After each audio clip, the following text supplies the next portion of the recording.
Riyadhus Shalihin masih di bab taubat.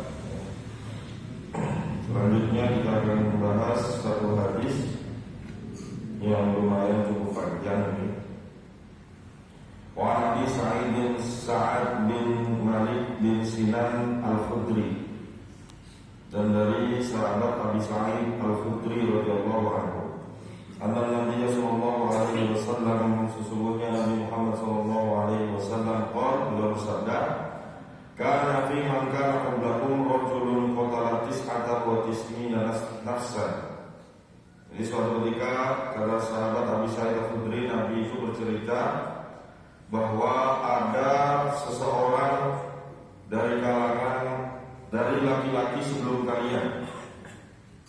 Maksudnya adalah umat sebelum kalian, umat Nabi terdahulu. Qatala tis'atan wa tis'ina nafsan, telah membunuh sebanyak 99 nyawa.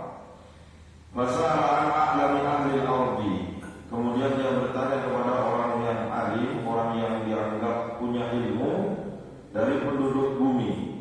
Fadulla ala rahibin, kemudian orang itu memberikan petunjuk agar dia datang kepada seorang pendeta.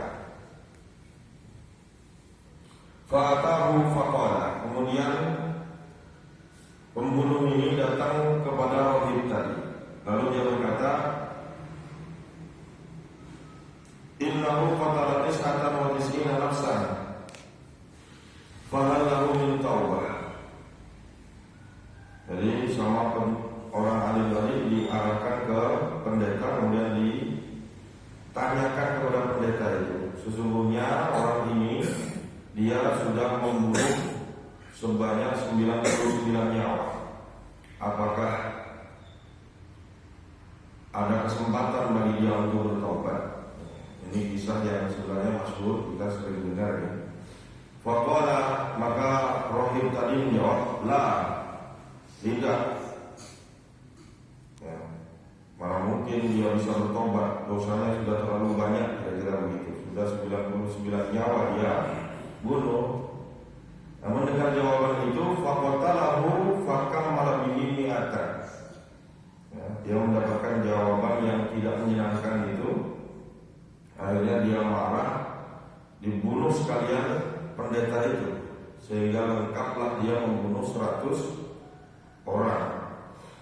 Tsumma sa'ala an alami ahli al-ardi, kemudian dia bertanya kepada orang yang dianggap berilmu dari penduduk bumi.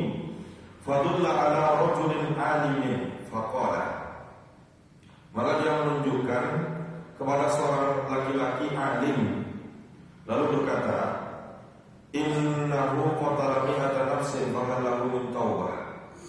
Sesungguhnya dia telah membunuh sebanyak 100 orang, apakah dia bisa bertaubat? Maka orang alim itu menjawab, faqala na'am, tentu saja. Wa man yaqulu bainahu wa bainat taubah, apa yang menghalanginya dari dia dengan taubat? Tidak ada yang menghalangi.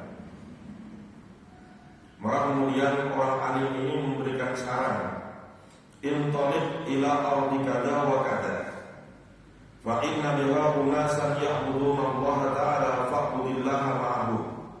Kamu pergilah ke suatu negeri atau suatu wilayah, satu desa, satu kota atau apa, pokoknya satu tempat yang seperti ini, karena di sana banyak manusia yang menyembah kepada Allah Subhanahu wa taala.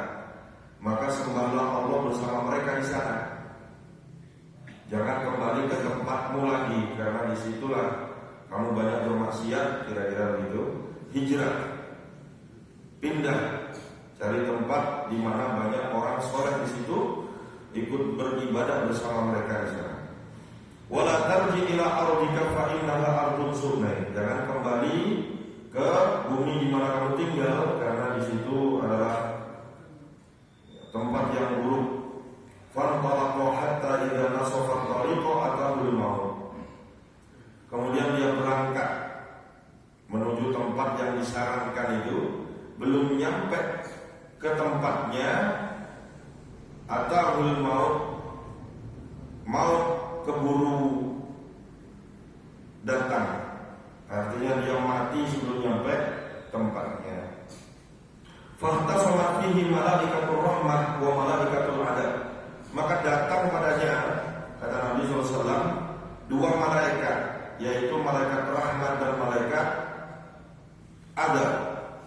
Faqalat malaikatur rahmah. Malaikat rahmat kemudian bilang, ja'a ta'iban, dia datang sebagai orang yang bertobat.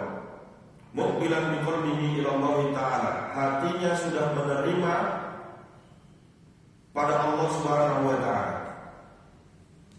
Sedangkan malaikat adab kemudian dia berkata, wa qalat malaikatul adab, innahu lam ya'mal khairan qattu, sesungguhnya dia belum beramal apapun, bahkan belum tobat, masih OTW, masih di perjalanan sudah meninggal.